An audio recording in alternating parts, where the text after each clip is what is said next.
There's a saying rich people love to repeat. Money doesn't buy happiness. And sure, once you've got enough of it, that might even be true. But here's the version nobody puts on a motivational poster. A line from Kanye West that cuts a lot closer to reality. Having money's not everything. Not having it is. Read that twice. It's not really about money. It's about what the absence of it does to your brain. Because when you don't have enough, money stops being a tool and becomes a filter. Everything you look at gets run through it. You see a nice jacket, and the first thought isn't, that looks great. It's, how much did that cost? That must have been expensive. Your friend Venmos you a reminder that you owe them $20, and suddenly you're irritated for the rest of the afternoon over $20. That's not you being petty. That's what financial scarcity does to a normal, rational brain.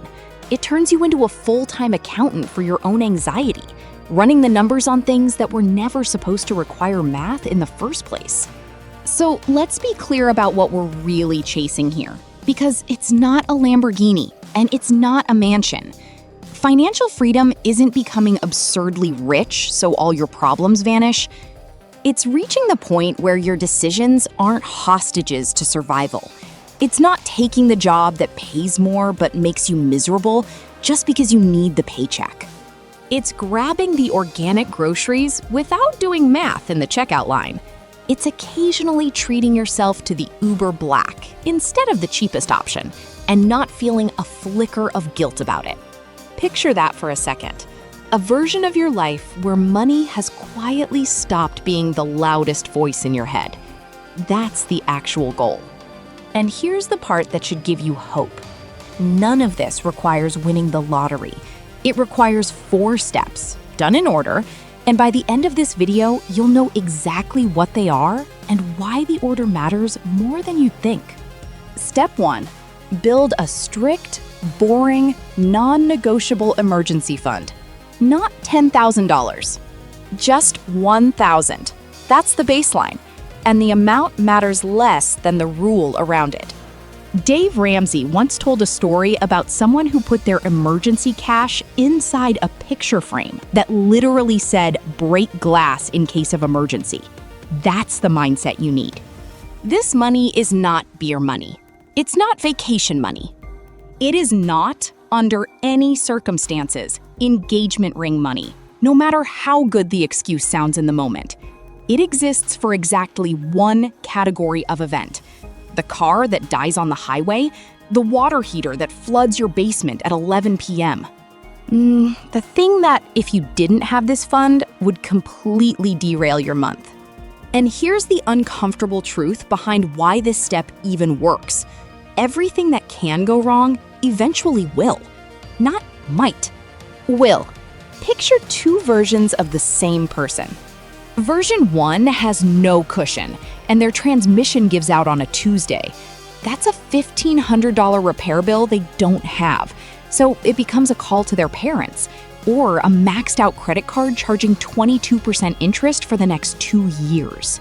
Version 2 has the $1,000 sitting untouched. Same transmission, same repair bill, except now it's an annoying Tuesday, not a crisis.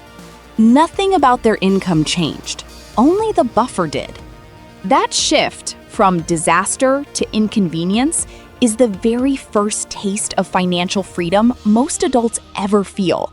It's small. It's not exciting. It's also the whole foundation everything else sits on, which is exactly why it comes before anything else on this list. Step 2, get aggressive, borderline obsessive about killing your debt. About 80% of American adults are carrying some kind of debt right now, and a lot of it isn't from emergencies. It's from furnishing an apartment they couldn't really afford, or buying a shiny new car instead of a perfectly good used one. Debt like this quietly eats $500 to $700 a month before you've spent a cent on anything you actually enjoy. Here's where the math turns genuinely brutal.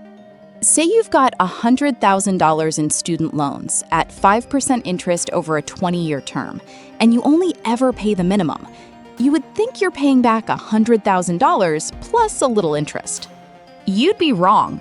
You end up handing the bank more than $158,000. $58,000 gone for the privilege of paying slowly. There are two ways to attack this, and they're not the same strategy dressed up differently. The mathematical approach says go after your highest interest rate loan first, because that's objectively the most expensive debt sitting on your books. The debt snowball says the opposite. Attack your smallest balance first, regardless of interest rate. On paper, math wins. Every time, no argument. In practice, psychology usually wins, because nothing kills momentum faster than grinding on a huge balance for 2 years with zero visible progress to show for it. Here's what that actually looked like for me. I built a spreadsheet with every single loan listed out, balance, interest rate, minimum payment, and logged into it daily, sometimes weekly, just to watch the numbers move. There's something almost addictive about seeing a row hit zero. You'd think crossing off a $500 loan wouldn't feel like much next to a $40,000 one still sitting there, but it does. Deleting those debts one at a time, almost like a madman, is what gave me the real hope and the fuel to finally move out of my parents' house. Not the math. The momentum. Pick whichever method you'll actually stick with, because the best strategy on a spreadsheet means absolutely nothing if you abandon it in month 4 out of sheer boredom. Step 3, build yourself a runway. Think of it like an actual runway on a plane. You need enough length underneath you that if the engine cuts out mid-flight, you don't crash, you glide safely down. This one's bigger than the emergency fund. 6 to 12 months of your full living expenses, sitting safely in a bank account, ready in case you lose your job, get injured, or your freelance clients suddenly go quiet. To find this number, you can't guess. Open a spreadsheet and track every recurring expense. Rent, groceries, internet, insurance, your Netflix subscription, your phone bill, all of it, until you know your true bare minimum survival number down to the dollar. Multiply that by 6, and that's your first real target. Once you hit it, multiply by 12, and that becomes the number that lets you sleep through almost anything the economy throws at you. Think about a freelancer who suddenly loses their 2 biggest clients in the same month through absolutely no fault of their own. Without a runway, that's a 5-alarm panic. Rent's due in 3 weeks and the income just vanished. With a 12-month runway sitting quietly in the bank, that same news is genuinely just annoying. They have a full year to find new clients, retrain, pivot, whatever it takes, without a single sleepless night over rent. Same bad news, completely different lived experience, and the only variable that changed is the number in that account. Unlike the $1,000 emergency fund, this money isn't hidden in a metaphorical frame. It just sits in the bank, quietly doing its job. The boring insurance policy you hope you never need to cash in. Step 4 is where the real long game begins: retirement, and the almost unfair power of compound interest.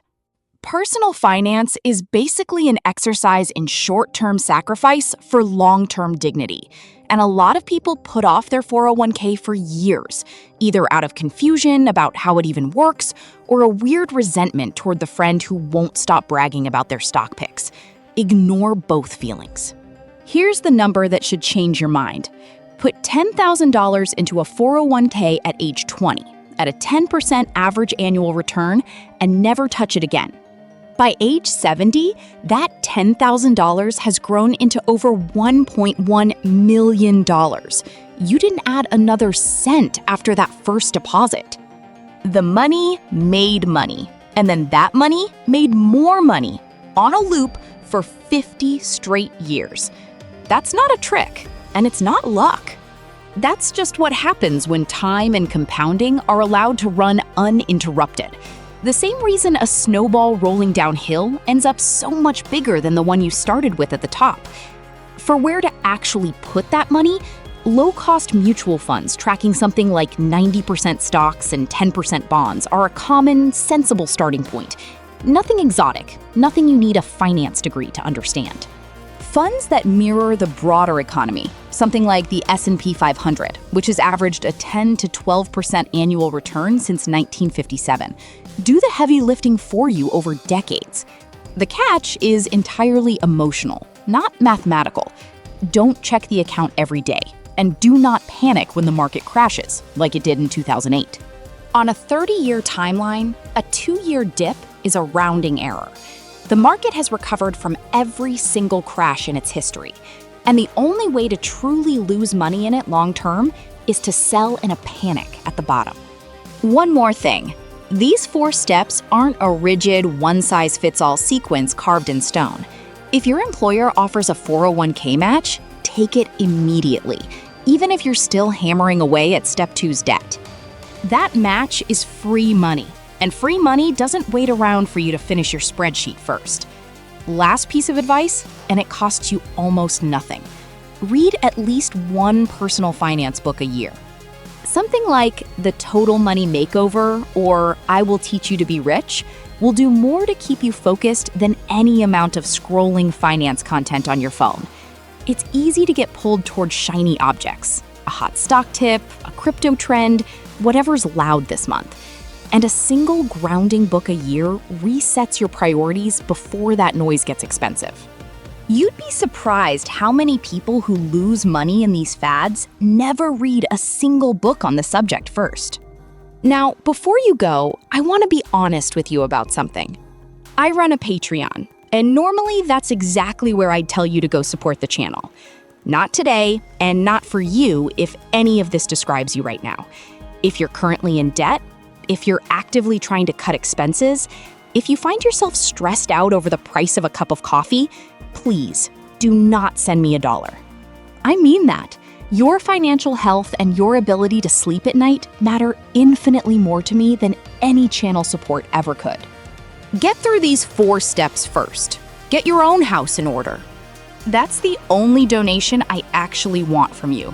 If this helped you see your own numbers a little differently, hit subscribe so you don't miss the next one, drop a like, and tell me in the comments which step you're on right now: the emergency fund, the debt, the runway, or the retirement account.